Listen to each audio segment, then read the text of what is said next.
Hi everyone, welcome back to the garden on a gloomy October day. Today we were promised 22 degrees and beautiful sun.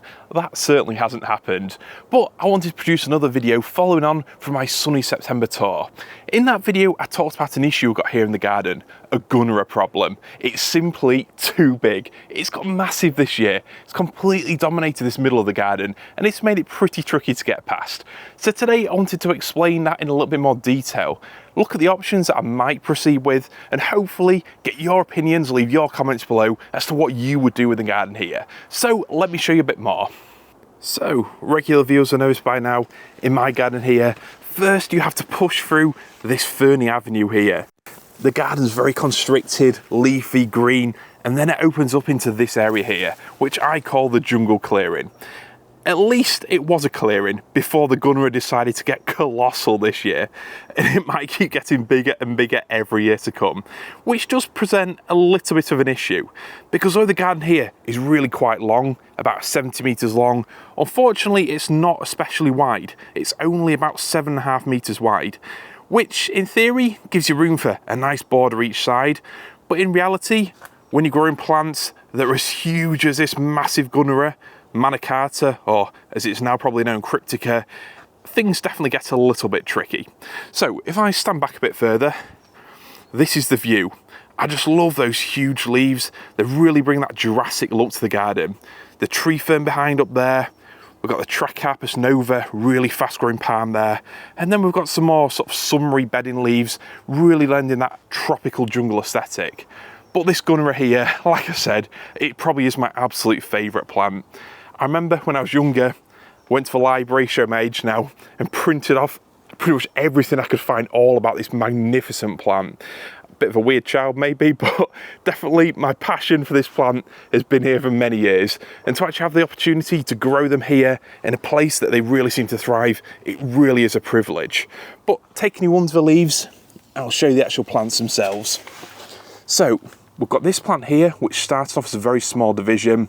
We've got the main plant there, which that again did start from a small division back in 2020, and it's grown pretty magnificently.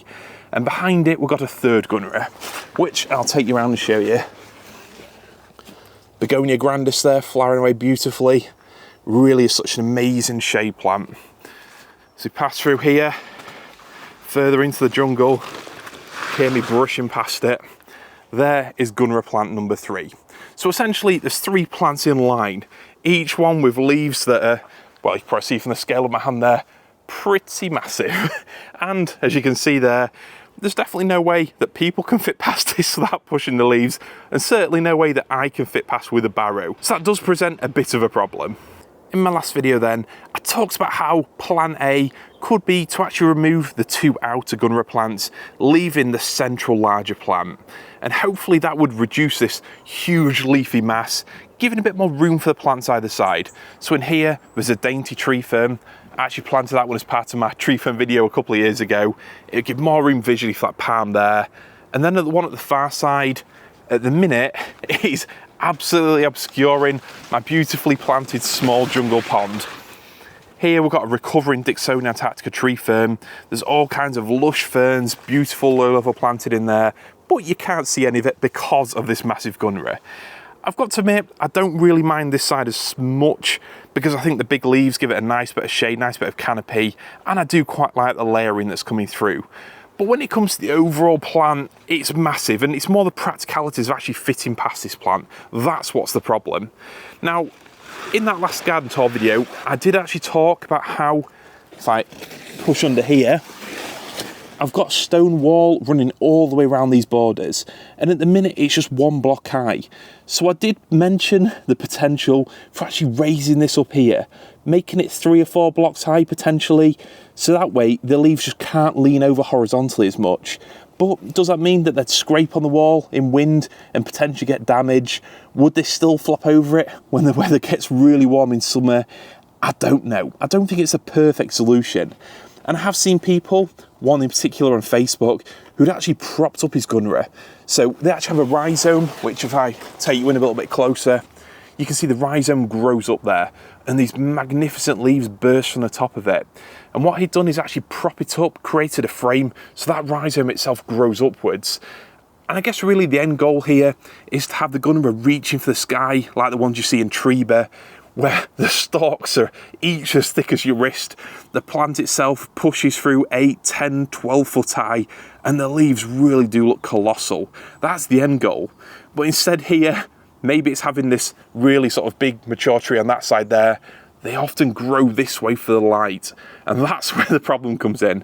Because as you can see, they take up all this room. There's nothing I can do with this space now.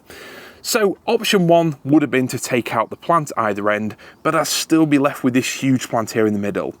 And part of me doesn't really want to reduce or restrict the Gunnera forest, because I think they do look so awesome grown here, this group of 3 of them. They're just magnificent, amazing plants, and I really enjoy having them in the garden. So I've come up with a different plan, inspired by one of the comments on the last video.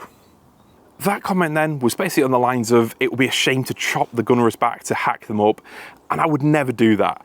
I would never want to restrict these plants growing on a yearly basis, hack the leaves up. That's simply not how I do it. But they do need more room, which is where another problem with this area might actually provide a solution. This border here, I've talked about it being too congested. A lot of these cannas here, the Altensteinii, I grew them from seed 2021 to 2 years ago. They've been in the ground ever since. Beautiful foliage, similar to a banana plant, lovely little orange flowers, but as I mentioned in my last video, they do make the whole area a little bit congested. You can't really appreciate the form of the Trachycarpus behind. You can't see the low-level planting behind them. So really, I don't need these in this area. They've served the purpose, a fantastic filler plant for a couple of years, but now, later this autumn, is the time to remove them. And that gives me an option of either A, replacing them with low-level plants, or B, what I'm actually leaning to is this stone border here, actually moving it back a bit. So basically moving the whole path a bit to the right, making this border narrower here, but really then hopefully giving a route past the Gunnera there without really sacrificing a lot. Because in reality, down here, this border didn't really work very well this year. I lost like the cannas and a couple of dahlias that were filling this spot in here. So as a result this year, it's pretty much just the ferns at the back, that beautiful Begonia grandis there, and this Persicaria red dragon that really filled the space. But I could potentially widen this stone path here, give more room to get past there, take these cannas out. That way you could walk past here pretty comfortably. I'm just showing it from the other side. These Rexes here at the front, you can see it's just gone pupping mad. They're everywhere. So I definitely won't have any problem about taking some of those out. I mean, just looking here, if I take it a bit further, just look how many there are. It's ridiculous.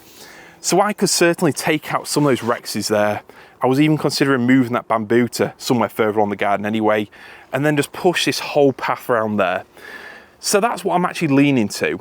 And because it's not all about removing plants, that will give me the opportunity at the back there to plant some more of the beautiful ferns, like my Drypteris Jurassic Gold, which you'll see in there.